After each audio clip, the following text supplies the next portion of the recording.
إنك ميت وإنهم ميتون ثم إنكم يوم القيامة عند ربكم تختصمون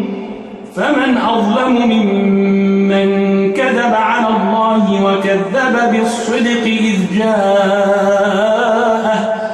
أليس في جهنم مثوى للكافرين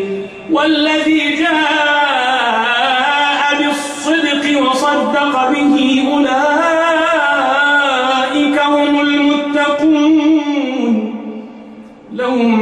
ما يشاءون عند ربهم ذلك جزاء المحسنين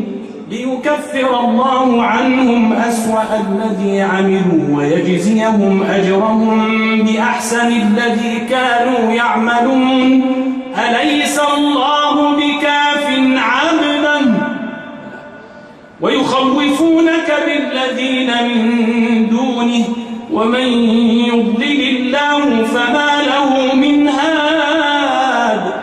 ومن يهد الله فما له من مضل أليس الله بعزيز ذي انتقام ولئن سألتهم من خلق السماوات والأرض ليقولن الله قل أفرأيتم ما تدعون من دون الله إن أرادني الله بضر